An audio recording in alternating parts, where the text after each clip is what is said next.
अस्सलामु अलैकुम वरहमतुल्लाहि वबरकातुहू। अच्छा बच्चों, ये ना हमने आज जो टॉपिक पढ़ना है वो है सेंटीपिटल एक्सेलरेशन। अब सेंटीपिटल एक्सेलरेशन की जो मैंने बोर्ड पे ये सारा पहले राइट किया है, लिखा है, तो इसकी ना मैं आपको साथ साथ समझाता जाऊँगा, आप साथ साथ इसको नोट करते जाएंगे, ठीक है। और अगर किसी को समझने में दिक्कत हो, कोई परेशानी हो, तो वो वीडियो को रोक रोक के भी इसको देख सकता है, साथ ही साथ नोट डाउन करता जाए कि ये नोट भी करेंगे तो भी ज़्यादा बेनिफिशेंट है। अच्छा तो बच्चों, ये सबसे पहले हम सेंटीपिटल फोर्स जो है उसकी डेफिनेशन पढ़ेंगे। ये आप देख सकते हैं कि लिखा हुआ है the force which move the body in a circular path is called centripetal force. इसके बाद इसकी मिसाल के तौर पे अगर मिसाल देखें तो वो हमारे पास है for example the force acting on earth when moving around the sun. जाहिर है वो सर्कुलर पाथ में फोर्स मूव कर रही होती है। इसी तरह एक फोर्स एक्ट हो रही होती है मून पर, वो भी सर्कुलर पाथ में मूव करता है अराउंड द अर्थ। इसी तरह इलेक्ट्रॉन पे जो फोर्स एक्ट करती है वो भी ऑब्वियसली हमें पता है कि वो इलेक्ट्रॉन मूव करता है अराउंड द न्यूक्लियस। तो इस तरह फिर सेंटीपिटल एक्सेलरेशन की डेफिनेशन हम पढ़ेंगे। देखो, the acceleration which produce the centripetal force is called centripetal acceleration, या यूँ कह सकते हैं the acceleration which produce by centripetal force is known as centripetal acceleration. अब देखें, ये आपने सबसे पहले ऊपर जो लिखना है, पहले डेफिनेशन लिखनी है, उसकी एग्जाम्पल लिखनी है, एग्जाम्पल के बाद फिर आपने सेंटीपिटल एक्सेलरेशन की बात करनी है। इसके बाद देखो बच्चों, यहाँ पर हम आगे ऊपर ये हमारे पास है एक्सेलरेशन का formula a is equal to v square over are. अब ये वी स्क्वायर ओवर आर ये एक्चुअली ना अभी हमने प्रूव करना है, ठीक है ना। ये भी मैंने फिर डायरेक्टली लिख दिया है, ये भी हमने प्रूव करना है। देखो, आपने इस जो चैप्टर है इसमें आपने पढ़ा हुआ है कि ये जो v इज इक्वल टू होता है आर ओमेगा।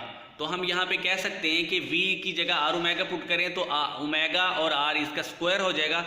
तो फाइनली जो हमारे पास नीचे आप आंसर देख रहे हो वो है a is equal to omega square r. ये सेंट्रीपेटल एक्सेलरेशन है। Actually it is also called a radial acceleration. तो इसको हम क्या बोल सकते हैं? रेडियल एक्सेलरेशन भी बोल सकते हैं।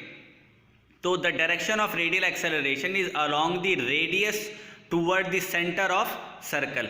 इसके बाद ये देखें, ये डायग्राम आप देख सकते हैं। ये जो डायग्राम है इसके अंदर हमने एक्चुअली ये देखा कि एक पॉइंट O बनाया, ओरिजिन जो है, और दूसरा हमारे पास जो है वो पॉइंट हमारे पास है A, और एक पॉइंट हमारे पास है B।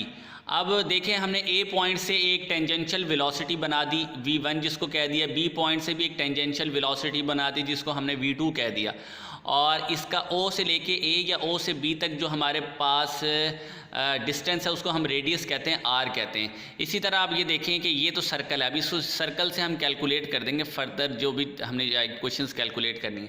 अब हमने एक्सप्रेशन फाइंड आउट करना है centripetal force and centripetal acceleration का। देखिए हमारे पास है let consider a particle of mass m moving from point A to B with the uniform velocity v. The velocity of a particle changes its direction but magnitude remains same. This changes of velocity shown in the figure. अब वो change, velocity का change क्या होता है हमारे पास? ये हमारे पास होता है वेलोसिटी का चेंज, यानी acceleration a is equal to del v over del t। देखो, लेट हमने कर लिया v1 and v2 are the velocities of point a and b। अब हम कहते हैं इनकी मैग्नीट्यूड सेम है, यानी v1 magnitude is equal to v2 magnitude is equal to v हमने कंसीडर कर लिया। एक हमारे पास फार्मूला होता है, ये फार्मूला बच्चों आपने कई बार पढ़ा है, आपको पता है कि delta t is equal to s by v होता है, या यूं भी कह सकते हैं s is equal to vt। हमने क्या किया कि ऊपर जो हमारे पास फार्मूला है जिस पे हमने ये लिखा है delta a is equal to v over delta t, उसके अंदर हमने वैल्यू पुट की डेल्टा t की। अब देखें, डेल्टा t वाली इक्वेशन जो उसके नीचे हमने लिख दिया delta v divided by s by v। अब v यहाँ से ऊपर चला जाएगा, इसको इक्वेशन नंबर हमने कह दिया 2।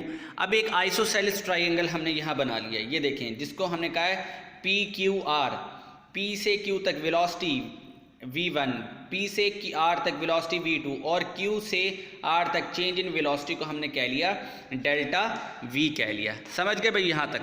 अब हम आ गए लास्ट पोर्शन की तरफ। ये देखें ज़रा गौर से, यहाँ पर फ्रॉम द आइसोसेलेस ट्राइंगल, वो जो ट्राइंगल हमने PQR लिया उसमें हमने कहा थीटा डिस्टेंस जो हमारे पास है वो है QR बाय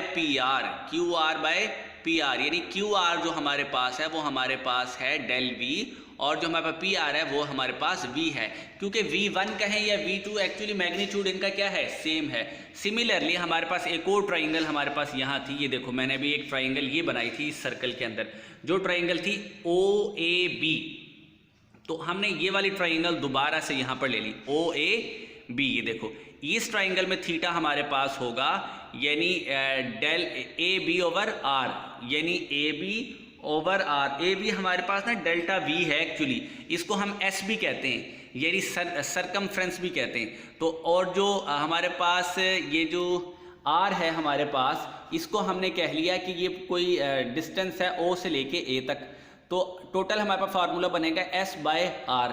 तो कंपेयर करेंगे इक्वेशन 1 और 2 को। देखो इक्वेशन 1 ऊपर लिखी हुई और 2, इन दोनों को कंपेयर जब करेंगे तो हमारे पास फिर इक्वेशन बनेगी del v over v is equal to s by r. यहाँ से डेल वी की वैल्यू निकलेगी एस, del v is equal to S V over r. ये हमारे पास डेल वी की वैल्यू निकलेगी। अब देखो हमारे पास इक्वेशन 2 हमारे पास कहाँ है, देखो ये इक्वेशन 2 है हमारे पास। ये इस इक्वेशन 2 में हमने डेल वी की वैल्यू पुट करनी है, जो कि हमने क्या निकाली है, वो हमने निकाली है इक्वेशन, वो हमने ये वैल्यू निकाली है del v is equal to s by r. तो जब इसकी वैल्यू इक्वेशन 2 में पुट करेंगे तो आएगा A is equal to S V over R, V over S, S S से कैंसिल हो जाएगा, ए इज इक्वल टू हमारे पास बनेगा वी स्क्वायर ओवर आर। अब सेंटीपिटल जो फोर्स है उसका फार्मूला हम लिख रहे हैं F C is equal to M A C. ए हमने क्या फाइंड आउट किया, ए होता है वी स्क्वायर ओवर आर, ये भी ऊपर फाइंड आउट किया हमने। ए हमारे पास क्या निकला है, वी स्क्वायर ओवर आर। तो हम फिर टोटल फार्मूला हमारा बनेगा m v square over r. ये हम फार्मूला पहले 9th क्लास में भी पढ़ चुके हैं। ये देखो एक फार्मूला हमने पढ़ा हुआ है v is equal to r omega. हम वी स्क्वायर की जगह एफ सी वाले फार्मूले में पुट करेंगे आर ओमेगा, तो बनेगा ओमेगा स्क्वायर आर स्क्वायर। तो एक आर आर से कैंसिल हो जाएगा। फाइनली आंसर हमारे पास आएगा एम आर ओमेगा स्क्वायर। तो ये बच्चों को थोड़ा सा हमने सेंट्रीपेटल फोर्स जो है उसको हमने डिस्कस किया है। तो आपने कोशिश करनी है कि ये सारा जो है एक दफ़ा आपने इसको गौर से देख लेना। ये मैंने कोशिश की है कि इसका सारा एक दफ़ा विजुअलाइज हो जाए आपके पास। बाकी आप लोग ट्राई कीजिएगा, फिर मुझे बताइएगा। अल्लाह हाफिज़।